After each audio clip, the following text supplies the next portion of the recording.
بسم الله الرحمن الرحيم. اعوذ باللہ من الشیطان الرجیم بسم اللہ الرحمن الرحیم رب اشرح لی صدری ویسر لی امری واحلل عقدۃ من لسانی یفقہوا قولی. بسم اللہ الرحمن الرحیم ان اللہ وملائکتہ یصلون علی النبی یا ایھا الذین آمنوا صلوا علیہ وسلموا تسلیما. اللہم صلی علی محمد وعلی آل محمد کما صلیت علی ابراہیم وعلی آل ابراہیم انک حمید مجید. اللہم بارک علی محمد وعلی آل محمد کما بارکت علی ابراہیم وعلی آل ابراہیم انک حمید مجید. السلام علیکم ورحمۃ اللہ وبرکاتہ.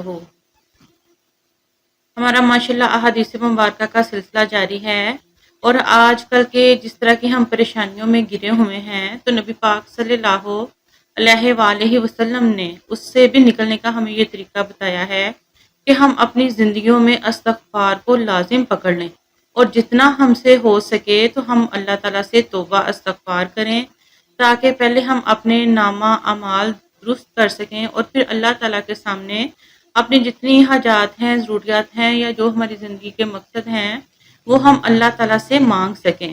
تو اس سلسلے میں ہم پہلے بھی پڑھ چکے ہیں کہ سورہ نو میں اللہ تعالیٰ فرماتے ہیں کہ جو شخص یہ چاہتا ہے کہ اللہ تعالیٰ اس کو بیٹے دے اور بارشیں بہت زیادہ ہوں، اور پھر ہمارے رزق میں فراوانی ہو، اور ہماری جو زندگی کی پریشانیاں ہیں وہ کم سے کم ہوں، تو استغفار جو ہے وہ زیادہ سے زیادہ اپنی زندگیوں میں شامل کریں. کیونکہ نبی پاک صلی اللہ علیہ وآلہ وسلم نے خود ایک حدیث مبارکہ میں فرمایا ہے کہ میں روزانہ 100 مرتبہ اللہ تعالیٰ سے توبہ استغفار جو ہے وہ طلب کرتا ہوں.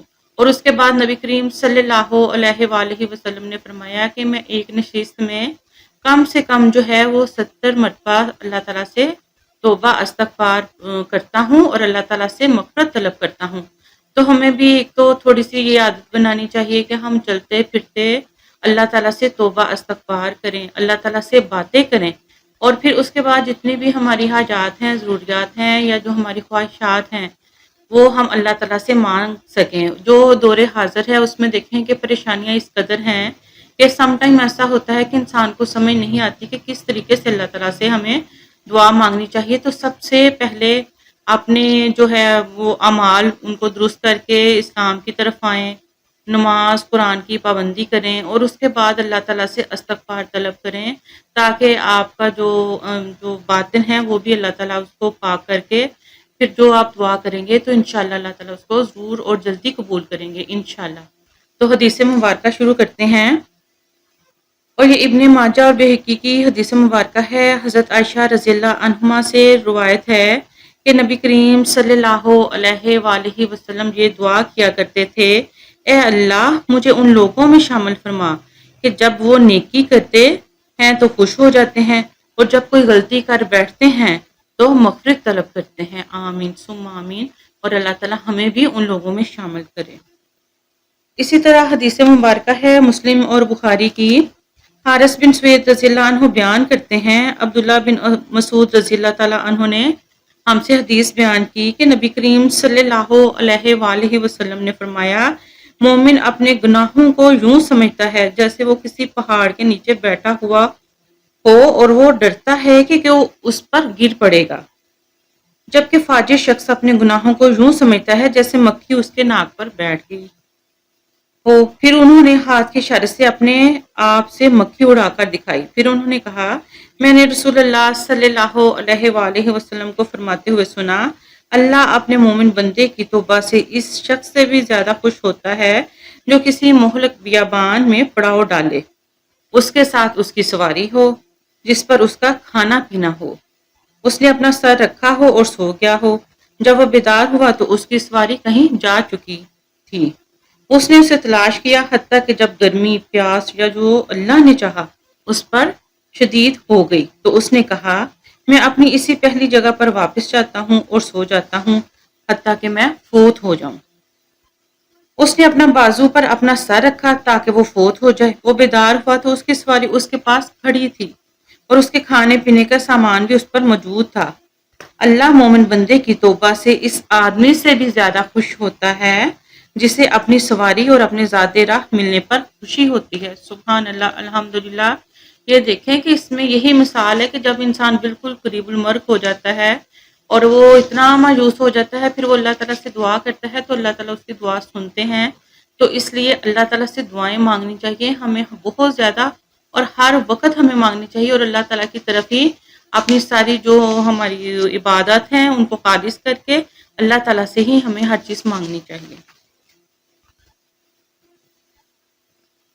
اسی طرح احمد اور بہقی کی حدیث مبارکہ ہے، ابو ذر رضی اللہ عنہ بیان کرتے ہیں رسول اللہ صلی اللہ علیہ وآلہ وسلم نے فرمایا، اللہ تعالیٰ حجاب واقع ہونے سے پہلے تک اپنے بندے کو بخشتا رہتا ہے۔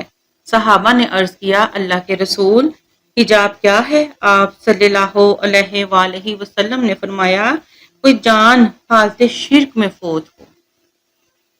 بہقی کی ہی حدیث مبارکہ ہے، ابو ذر رضی اللہ عنہ بیان کرتے ہیں رسول اللہ صلی اللہ علیہ وآلہ وسلم نے فرمایا، جو شخص اس حال میں اللہ سے ملاقات کرے کہ وہ دنیا میں کسی کو اللہ کے برابر قرار نہ دیتا ہو، پھر اس پر پہاڑوں جتنے بھی گناہ ہو تو اللہ اس کو معاف فرما دے گا۔ سبحان اللہ۔ اس لیے ہمیں اللہ تعالیٰ سے ہمیشہ اچھی امید رکھ کے اللہ تعالیٰ سے مغفرت کرنی چاہیے، اور جب بھی ہم نے دعا بھی کرنی ہے اور اس یقین کے ساتھ کہ اللہ تعالیٰ ہماری دعائیں سنتے ہیں۔ اور اس سلسلے میں میں آپ کو ایک لوگ بتا چکی ہوں کہ دعا کی قبولیت کے بھی 3 درجے ہوتے ہیں۔ ایک دعا وہ ہوتی ہے جو اللہ تعالیٰ اسی وقت ہماری قبول کر لیتے ہیں، اور ایک دعا وہ ہوتی ہے جو اللہ تعالیٰ اس کے بدلے میں ہمیں اس کا کوئی نعم البدل عطا فرما دیتے ہیں، اور ایک دعا وہ ہماری قبول ہوگی جو آخرت میں جس کا ہمیں اجر ملے گا انشاءاللہ۔